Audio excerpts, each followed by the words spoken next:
Amin. Shalom Bapak Ibu yang dikasihi Tuhan.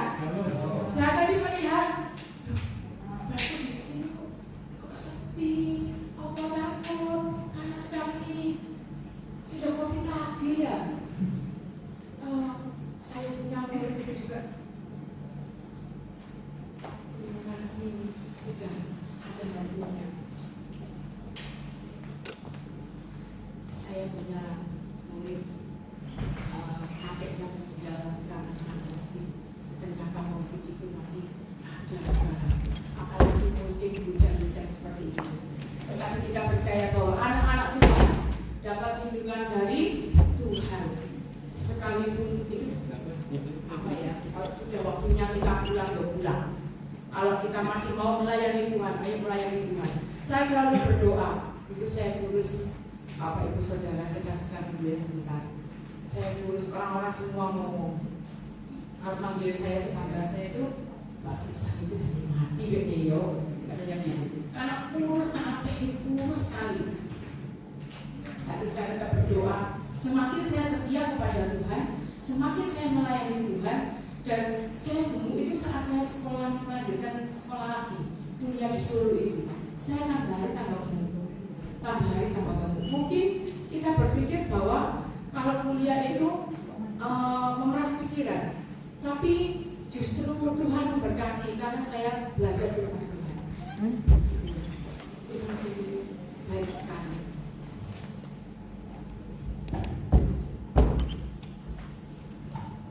Untuk sore hari ini saya akan seberapa kita ada, bukankah janji Tuhan 2-3 orang berkumpul Tuhan hadir. Kita percaya bahwa sudah lebih dari 2-3 orang Tuhan pasti hadir. Saya merasakan kalau kita minta jemaah-jemaah dari sana, dari gereja sana, ayo ke sini, itu kok rasanya kurang baik. Saya mohon belas kasihan dari Tuhan, tadi saya berdoa biar Tuhan sendiri yang memberikan, yang mengajak dan memenuhi tempat-tempat ini. Ada amin saudara ya. Saat saya boleh saksikan, saya punya 12 murid. Saya cuma punya 12 murid. Sampai ibu yayasan ngomong, kayak itu ditambah dah. Saya juga protes sama Tuhan. Kok 12 murid sih Tuhan? Kayak murid Tuhan Yesus saya. Oke, sampai 12 murid itu satu ada Yudas Iskariot, Petrus. Gak suka aku. Saya ngomong sama Tuhan seperti itu. Tahu bahwa tak bersusah. Terus saya ngomong sama siapa? Bangku-bangku itu loh, tak doa sendiri. Saya berduduk. Tuhan, tolong isi bangku-bangku ini Tuhan. Aku nggak mampu Tuhan. Jujur aku nggak bisa naik sepeda motor, aku nggak bisa cari murid Tuhan. Tapi Tuhan kirimkan 4. Jadi 16. Sudah hampir memenuhi persyaratan kalau 20. Nanti kelas 3 lagi 1, kelas 4 1, kelas 5 1, kelas 6 1, kelas 20. Tuhan atur. Seperti kemarin saya bawakan firman Tuhan, itu pas muter itu persis dapatnya kok pas. Itu bukan suatu kebetulan. Saya juga tidak hitung, saya juga tidak ngatur. Saya ngomong memang sama Tuhan bahwa Tuhan itu sangat luar biasa. Saya tidak mampu. Jujur saya tidak mau membela diri. Oh saya itu pintar, saya begini. Tidak. Saya tidak bisa naik sepeda motor. Kalau saya cari murid, ayo kan cari murid. Kayak pencuri anak kecil ya, ayo sekolah. Enggak. Saya berputus sama Tuhan. Seperti hanya di gereja ini. Banyak memang gereja yang penuh. Dipenuhi oleh jemaat-jemaat, tapi kita berhenti sama Tuhan. Tuhan, kirimkan jemaat-jemaat. Tanpa Tuhan, aku tidak mampu. Ya. Untuk sore hari ini, saya bawa firman Tuhan. Temanya tentang menipu diri. Kita baca di TV tidak ada. Kalau itu nanti saya bacakan sendiri aja. Di Mazmur 5. Mazmur 5 ayat yang ke-6, 7, dan ke-8. Kamu bacakan. Atau saya baca sendiri aja ya. Mari kita bangkit berdiri, kita baca bersama-sama aja. Mazmur 5 ayat yang ke-6, 7, dan ke-8. Ya, kita baca 1, 2, 3. Ke-6, membuat tidak akan tahan di depan matamu. Engkau membenci semua orang yang melakukan kejahatan. Yang ke-7, engkau membinasakan orang-orang yang berkata bohong. Tuhan jijik melihat pembuat dan penipu. Yang ke-8, tetapi aku berkat kasih setiamu yang besar, aku akan masuk ke dalam rumahmu, sujud menyembah ke arah baitmu yang kudus dengan takut akan engkau. Silakan duduk Bapak Ibu Saudara. Bahwa tindakan menipu itu tidak hanya sebatas ucapan perkataan. Seringkali kita mendengar bahwa orang yang menipu itu kebiasaan melalui bohong ya, ucapan ya. Tapi tidak seperti itu. Nah, sekarang pertanyaannya, apakah kita menipu diri kita sendiri? Nah, pastinya kita nggak mungkin ya mengatakan bahwa kita menipu diri kita sendiri. Nanti saya uraikan firman Tuhan ini. Saya belajar terus firman Tuhan ya. Pernahkah kita menipu diri kita sendiri? Dengan spontan pasti kita menjawab, tidak mungkin diri kita itu menipu diri kita sendiri. Ada yang contohnya. Inilah banyaknya orang Kristen yang tidak pernah menyadari bahwa seringkali dia menipu dirinya sendiri. Saudara, kalau kita ambil contoh saudara ya, apakah orang Kristen tidak merokok? Ada kan? Saya seringkali ditanya sama murid saya, Bu, kalau ibu berbicara tentang hanya kita tidak merokok, di mana ayatnya? Saya ngomong, bukankah tubuhmu itu adalah bait Allah? Jadi jangan kamu bakar. Tapi Bu, di mana ayatnya? Dijawab apa? Saya jawab aja, di pom bensin. Di situ kan ditulis besar, dilarang merokok. Di rumah sakit juga gitu, dilarang merokok.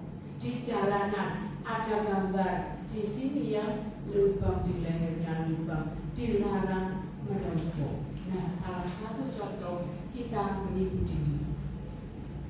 Di gereja kita duduk manis. Ya. Kehidupan ini kadang-kadang kita tidak menyadari sebenarnya. Kita tidak menyadari.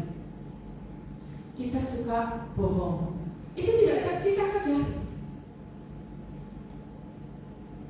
Memang manusia itu ya, kita baca aja ya di 1 Yohanes 1 ayat yang ke-8. Ini adalah realita kehidupan. Apalagi orang-orang yang ini kok jauh-jauh ya. Menantu saya itu kan orang Ambon.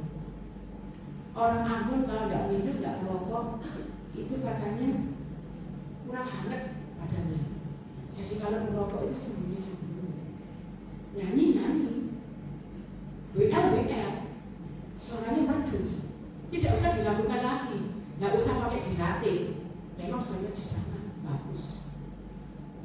Tapi kalau ngomong soal merokok, itu sembunyi. Kita ambil satu contoh saja bahwa kita itu seringkali anak-anak Tuhan menipu diri kita sendiri. Kita baca di 1 Yohanes 1 ayat yang ke-8. Yang sudah ketemu tolong dibacakan 1 Yohanes 1 ayat yang ke-8.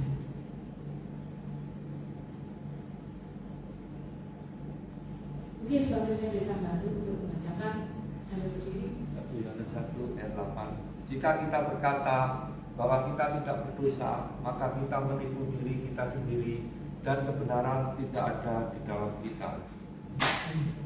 Kalau kita ditanya, apakah kamu berdosa? Tidak. Bukankah sebelum kita dilahirkan di dunia ini, kita sudah punya dosa yang namanya dosa warisan. Warisan dari Adam dan Hawa. Sehingga di Yohanes 1 ayat 1 pasal 1 ayat 8 dikatakan jika kita berkata bahwa kita tidak berdosa, itu menipu diri sendiri. Karena semua manusia itu berdosa. Oleh karena itu, saudara, kita seringkali kita sadari bahwa anak-anak Tuhan itu menipu dirinya sendiri. Ya. Nah, adakah di antara kita yang sempurna tidak melakukan pelanggaran? Kita baca lagi di Roma 3 ayat 10.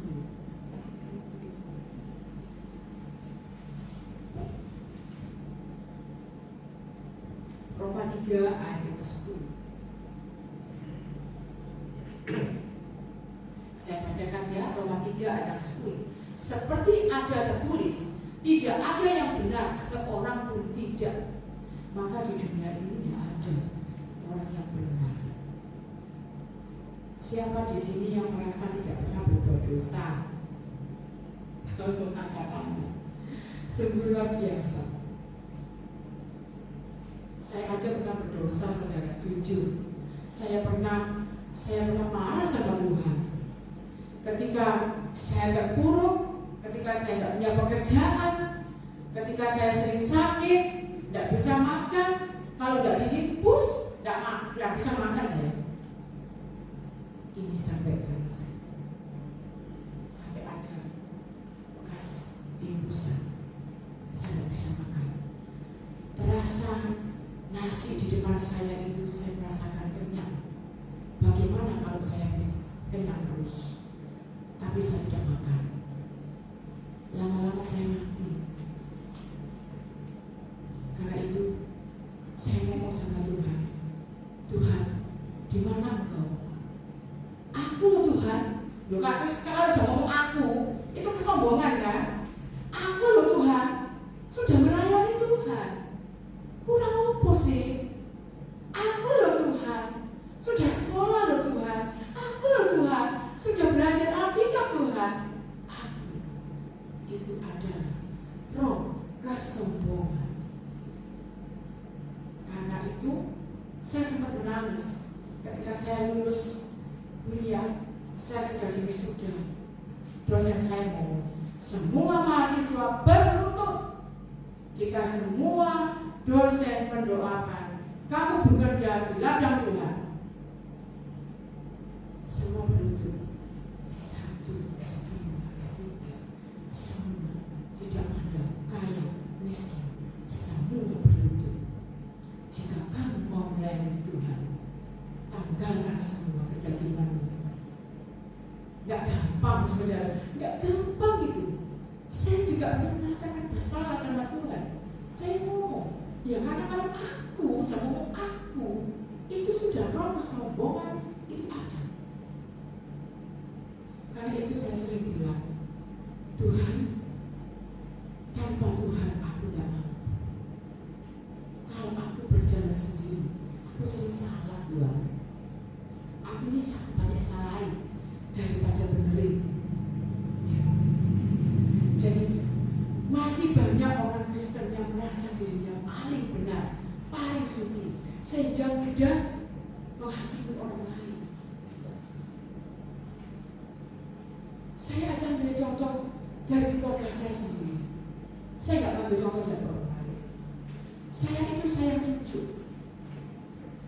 Tapi cucu itu kan anak saya dan anaknya menantu. Ya kan? Ada dua pribadi. Anak saya dan anaknya menantu saya. Itu cucu saya. Saya sangat menyayangi. Ketika cucu saya sakit demam, saya mau ke dokter. Tapi menantu saya nggak boleh sampai 2 minggu.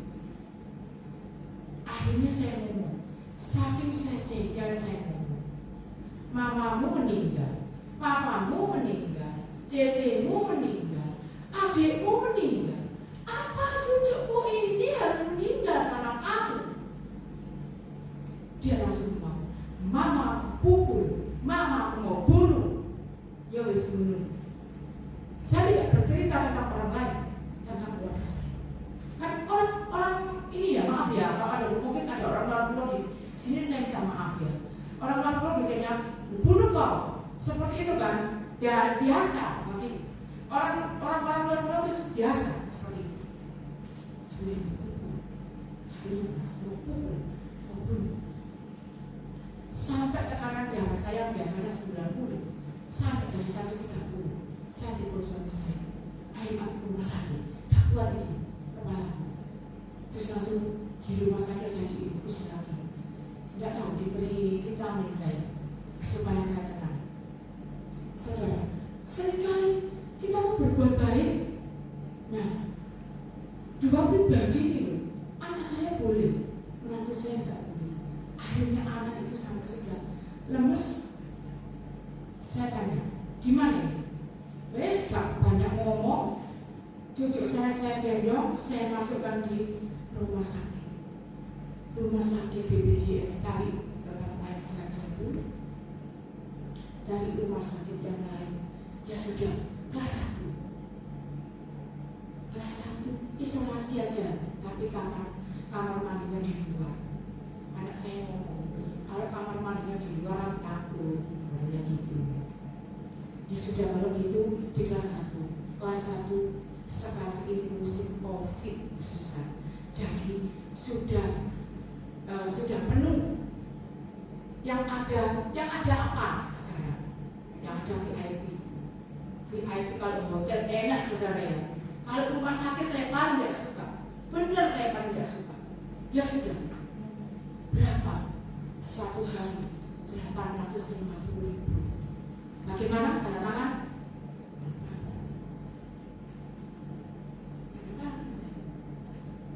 Pencobaan itu masih ada lagi.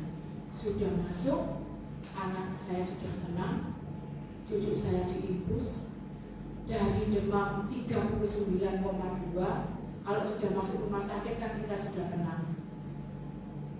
Nah, sudah masuk, ini mikirin biayanya nanti. Terus yang sama saudara dan saya sama. Tuhan ya Allah, harus penting masuk dulu. Yang penting masuk dulu. Belum berapa hari ya, 2 hari saya terkena masalah lagi. Orang tua murid protes ke kepala sekolah, katanya saya membuli anaknya. Aduh, kok ada ya? Saya dibilang Bu Susan tidak boleh membela diri karena anak kecil itu lebih jujur daripada ibu. Terus kalau boleh membela diri kenapa tidak boleh ngomong? Saya cuma berdoa, Tuhan, kepadamu lah aku memohon. Hanya Tuhan yang membela aku.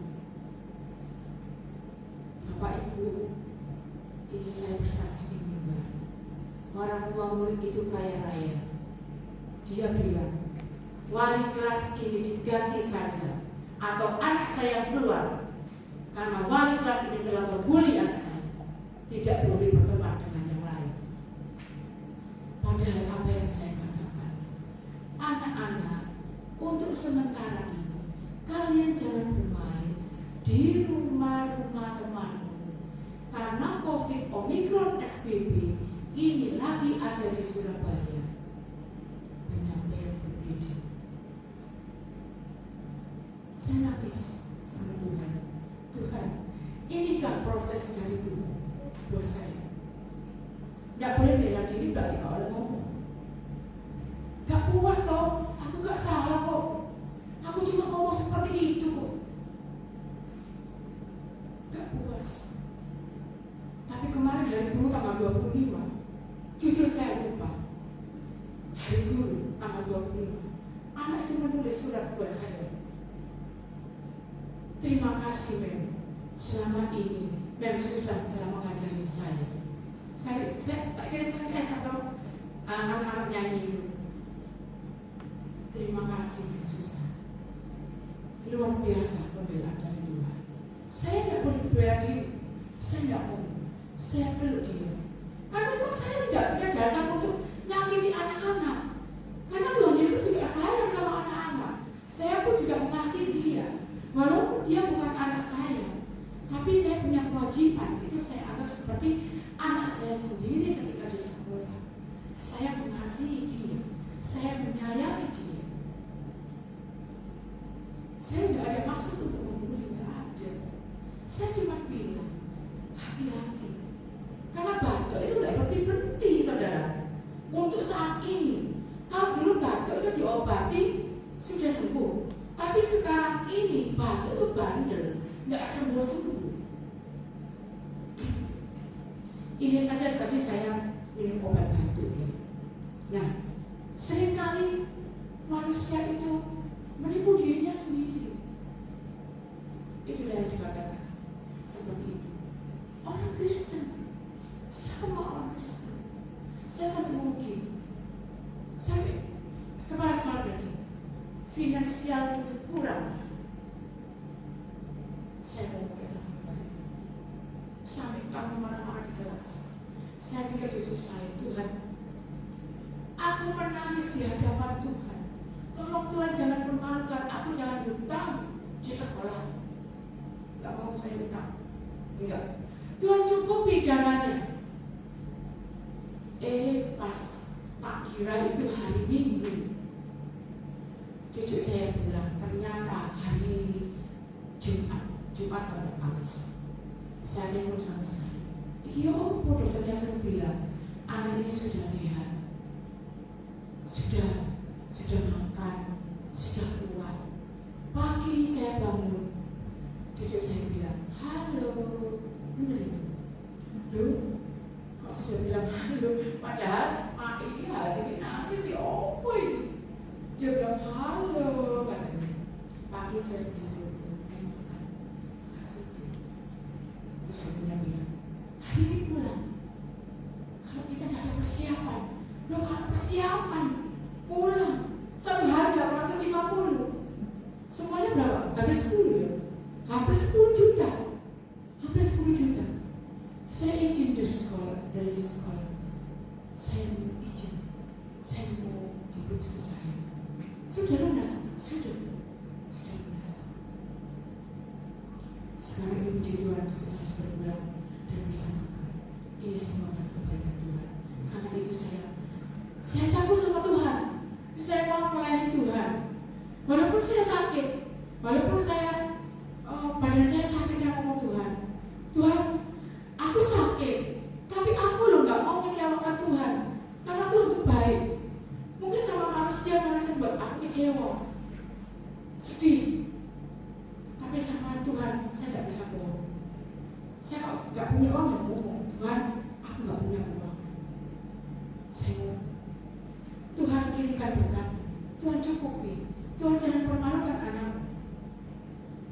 Ketika kita semakin dekat sama Tuhan, ya, saya percaya bahwa Tuhan itu campur tangan buat saudara dan saya. Ya, kalau kita itu menipu diri, sama dengan orang ahli Taurat dan orang Farisi, saudara ya, yang dikecam oleh Tuhan Yesus. Mari kita baca di Matius 23 ayat yang ke-28 sampai yang ke-29. Matius 23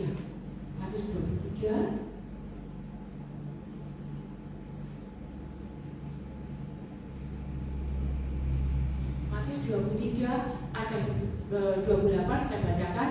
Demikian jugalah kamu, di sebelah luar kamu tampaknya benar di mata orang, tetapi di sebelah kamu penuh kemunafikan dan kedurjanaan. Yang ke-29, celakalah kamu, hai ahli-ahli Taurat dan orang-orang Farisi, hai kamu orang-orang munafik, sebab kamu membangun makam nabi-nabi dan memperindah tubuh orang-orang saleh. Ya, seringkali orang-orang itu menipu dirinya sendiri.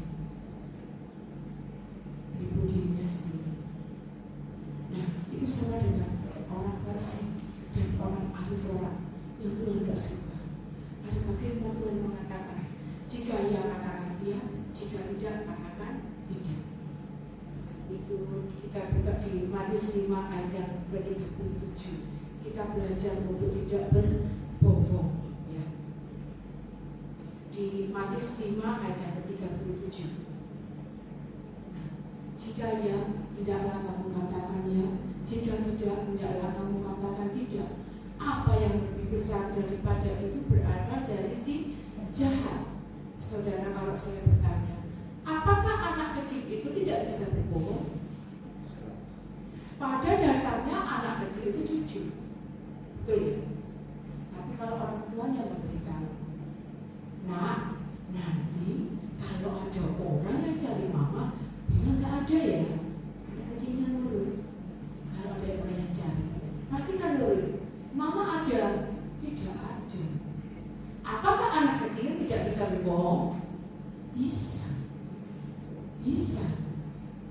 Memang pada dasarnya itu secara logika anak kecil tidak bisa berbohong. Tapi kalau ada orang tuanya yang mengatakan, ada yang cari, ada papanya.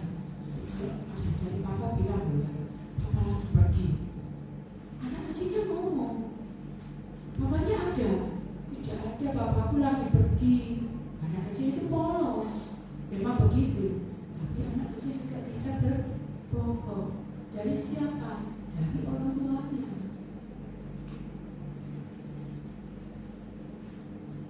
Oleh karena itu, firman Tuhan mengatakan, jika ya katakan ya, jika tidak katakan tidak.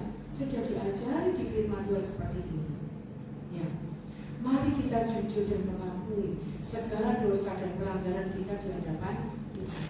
Saya bilang sama Ibu Gembala, jangan kecil hati. Walaupun bangku-bangku kosong, kita udah mampu kalau ngajak orang. Terus ngajak jemaat orang lain juga nggak bisa, ya kan? Tapi satu hal, kita harus gimana ya, sikap ya terhadap orang itu kita harus benar-benar tulus gitu, baik, saling mendoakan seperti itu. Ya, kita baca di Yohanes 1 ayat 9. Kita baca di 1 Yohanes 1 ayat yang ke-9. Kita 1 Yohanes 1 ayat yang ke-9. Jika kita mengaku dosa kita, maka Ia adalah setia dan adil, sehingga Ia akan mengampuni segala dosa kita dan menyucikan kita dari segala kejahatan. Ya, kalau kita mengaku dosa di hadapan Allah, maka Allah itu pasti mengampuni. Ya, seringkali bukankah kita itu, oh anak orang Kristen, nggak pernah berbohong? Tidak. Orang Kristen itu juga berbohong. Tetapi ayo mulai hari ini, mulai sore hari ini, kita sudah tahu firman Tuhan, kita sudah mengerti firman Tuhan, kita jangan bohong.